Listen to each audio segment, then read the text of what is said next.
Welcome back, my friends. Today we have another range report for you. First up, we did some 9mm shooting. Wow, check that out. That's some top tier marksmanship, I will tell you what.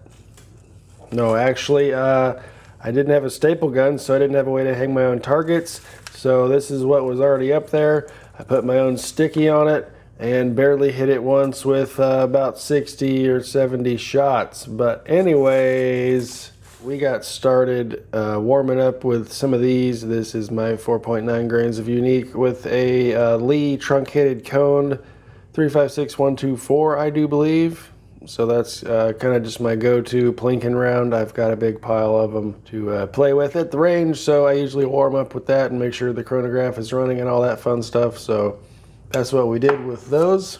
And so we tested that over the chronograph. I ran a magazine through the P95. Average of 14 shots was 1058, a spread of 56, and a standard deviation of 16. Not great, but not horrible, with just mixed brass and unique going through a Dillon because it's a flake powder. It's not super consistent. So yeah, that's what we had. I ran a couple through the Hellcat there with a 10-11 average, a spread of 65 feet per second, and standard deviation of 22. Not great, but again, it's just kind of plinking, blasting ammo. And then a while back, it's been a long time since I had this one out, I was testing this MP 359125 with the flat point. Weighs about 143 grains. I was testing some 700X, and the last load I did was in October with 3.3 grains. That gave us 896 feet per second there. Extreme spread of 30 and the deviation of 10. Today on 521, 3.4 grains gave us an average of 899, which is just 4 or 3 feet per second higher, with an even larger spread and deviation there. So yeah, not the best. Function was still pretty mediocre. The case is just kind of barely crapped out of the gun about 2 or 3 inches away. Wasn't very impressive. They all just kind of fell at my feet. And I think one of them even had a fail to eject and kind of jammed up the next round. So that's definitely not the best powder for this bullet at all. It was just kind of an economical test load to see if I could load up some blasters, but not the best luck. So we're gonna move on to a different powder with that one. So yeah, that was just shot over the chronograph into this target. Yeah. Also, we tested 55 rounds with these 11 different loads with Winchester 244. So I'm gonna have a separate video on that. So go and check that out as well. So we're gonna save that for today and move on to our next target. Up next here, this is a whole bunch of 450 Bushmaster, but once again, you're gonna have to go and check out that video for that information. So yeah, just a little bit of a hole there in the paper. Anyways, go check out the 450 Bushmaster video with the 200 grain FTX and a whole bunch of different powders. And finally, what I was actually just kind of really trying to do was try and shoot some groups with the 308. So this was with the 150 grain full metal jacket from Hornady with 41 grains of AR plus. These have mixed primers from pulled brass, just Lake City, trimmed to length, chamfered and deburred.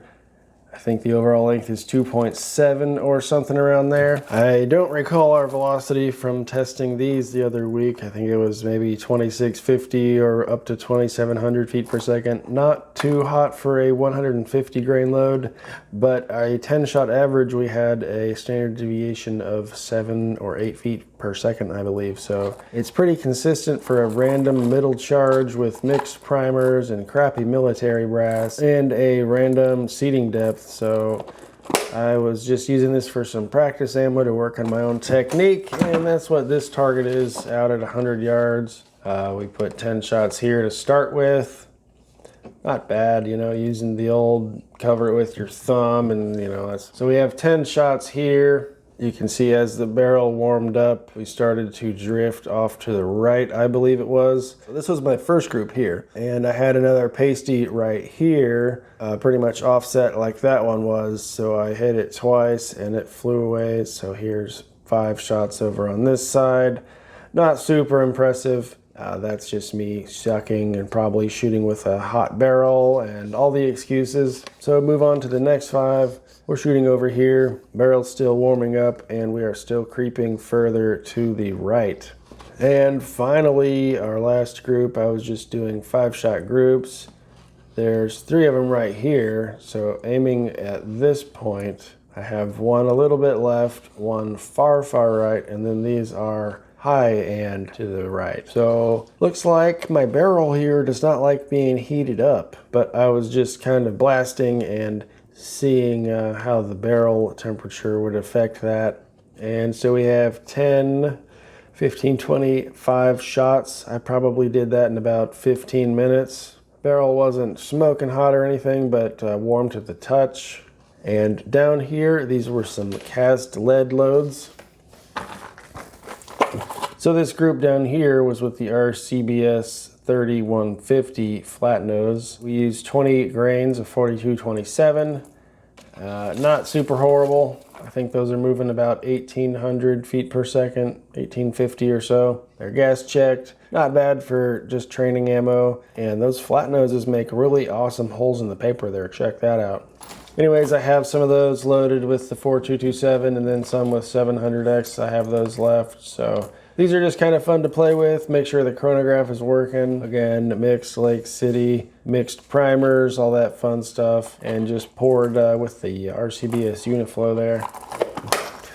And the bottom of this target here was the 700X load at 50 yards. I think that was the first shot. And then they all just kind of fell in line here. Those are moving a little bit slower, around 14 or 1,500 feet per second, I believe. But yeah, not too bad at 50 yards, about 2 inches maybe. That's good enough for me, just training and, working on my own technique as far as sitting on the bench and having my bags and stuff set up properly and all that. So not bad, pretty fun to play with, and certainly economical. So as far as 308 with the 150 grains and the AR Plus, I think I'm gonna try the same bullet, but I'm gonna be using Shooter's World Tactical Rifle. I'm gonna give that a try. And I'm also gonna give Match Rifle a try. So those are both ball powders and different burn rates. So we'll be able to see different velocities and kind of see what my gun prefers. So more to come with that. As far as 308 blasting ammo, and then the cast loads, I have a couple hollow points and a couple different cast bullets. We're gonna keep shooting in 308 as well, so stay tuned for more of that. And lastly, the brass hull. We found a couple, maybe 100 pieces of 9mm. Another guy had shot, so I picked that up after everyone else left. So we didn't end up with 10,000 pieces, but again, it's more than I brought with me, so that's a win in my book. More to come. I just got a range membership, and it's not too far from me, so we should have lots more footage coming at you. So make sure to like the video and subscribe to the channel if you haven't already. You can also support the channel over on patreon.com/dummyround. We appreciate you guys watching, and we will see you in the next video. Have a good one.